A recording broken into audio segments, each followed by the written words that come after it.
गुरुदेव और माँ गायत्री के चरणों में कोटि कोटि नमन। आप सभी को प्रणाम।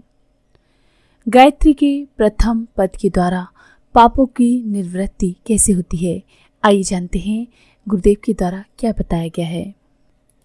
गायत्री के प्रथम पाद ओम भूर्भुवः स्वहा की शिक्षा है कि परमात्मा तीनों लोकों में व्याप्त है, इसलिए उसको तीनों लोकों में सर्वव्यापी एवं निष्पक्ष न्यायकारी समझकर पापों से उसी प्रकार से बचना चाहिए जैसे कि राजा को सामने खड़ा देखकर चोर को चोरी करने का साहस नहीं होता।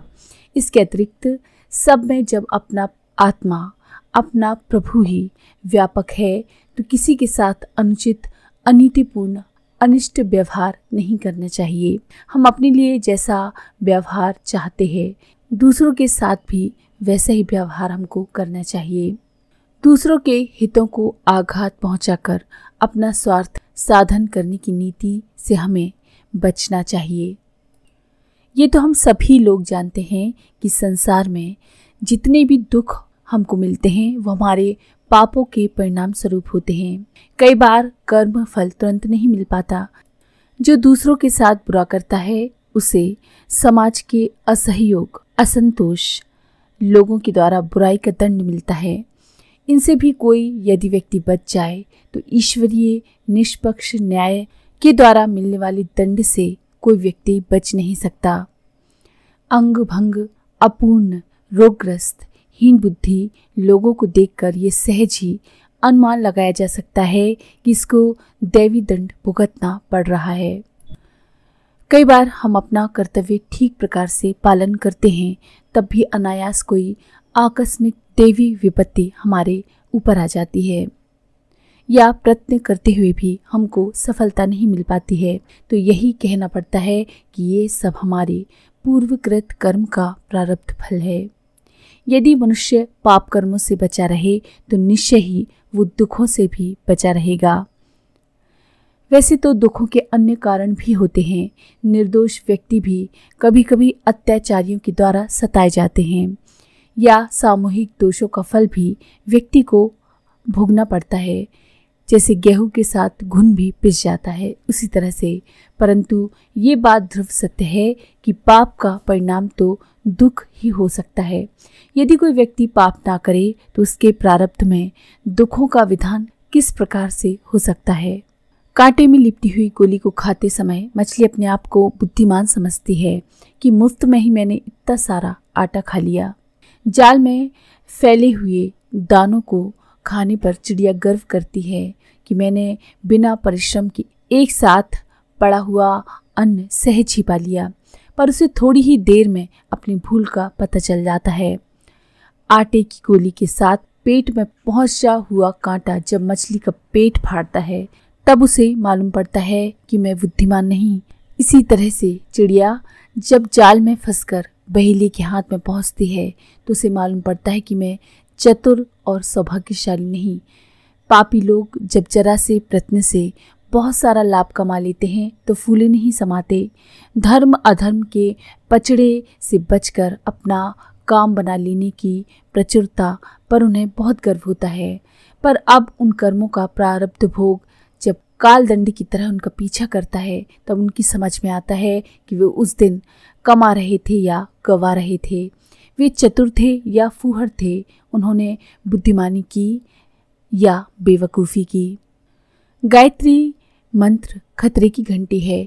जैसे चौराहे पर खड़ी पुलिस होती है, वो बताती है कि पाप की ओर मत चलो। ईश्वर सर्वव्यापक है, वो किसी का पक्षपात नहीं करता। उससे तुम्हारा कोई पाप छिपा नहीं रह सकता और तुम किसी पाप के प्रतिफल से बच नहीं सकते। ओम भूर्भुवः स्वहा के अक्षर हमें निरंतर यही शिक्षा देते हैं। रेल की पटरी के किनारे पर जो सिग्नल खड़े होते हैं वे बताते हैं कि किधर जाना चाहिए और किधर नहीं।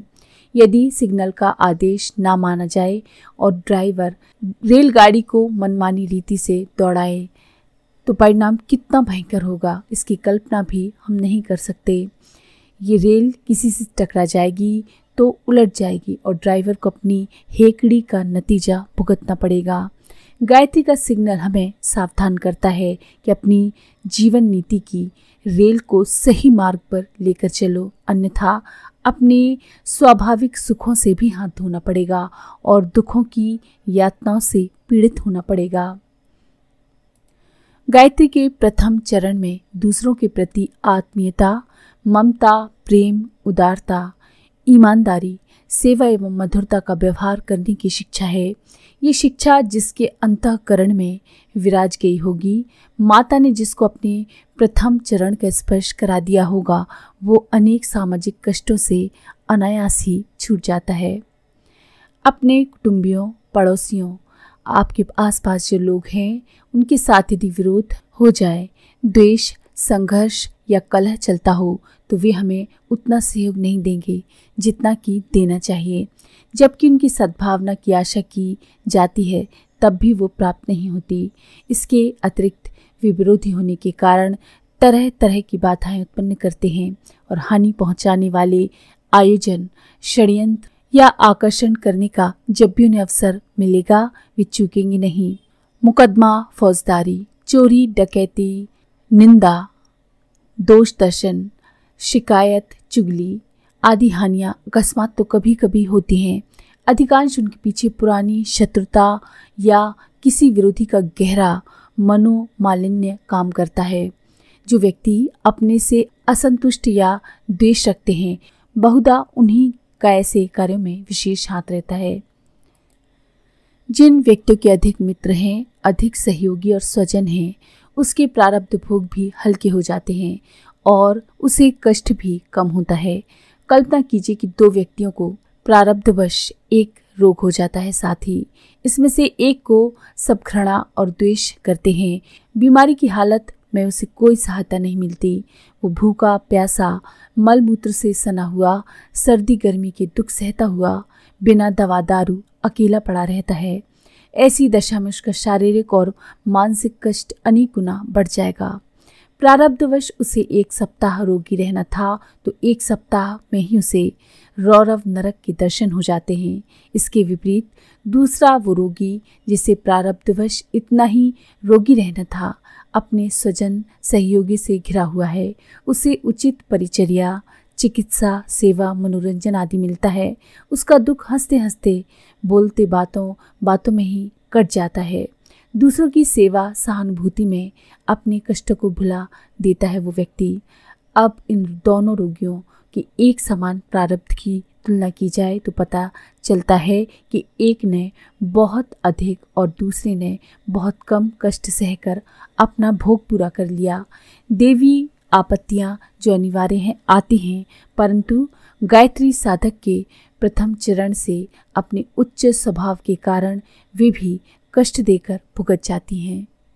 गायत्री का प्रथम चरण जब हृदय में आता है तो मनुष्य इस प्रकार की अनेक कुबुद्धियों से बच जाता है जो समय समय पर दुखों के पर्वत सिर पर पटकती हैं। आस्तिकता और आत्मीयता के कारण वो पाप करने से बच जाता है। जो पापों से बचा होगा वो दुखों से भी बचा रहेगा। माता का प्रथम आशीर्वाद वो सद्बुद्धि देता है जिससे हमारे सामाजिक दुख दूर होते हैं।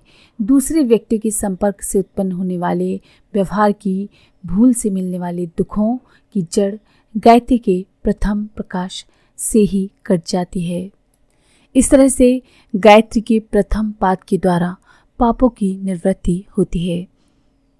तो अगर आपको ये जानकारी पसंद आई हो तो प्लीज़ लाइक करें, शेयर करें, सब्सक्राइब करें और बेल के आइकन पर क्लिक करके ऑल पर क्लिक करना ना भूलें।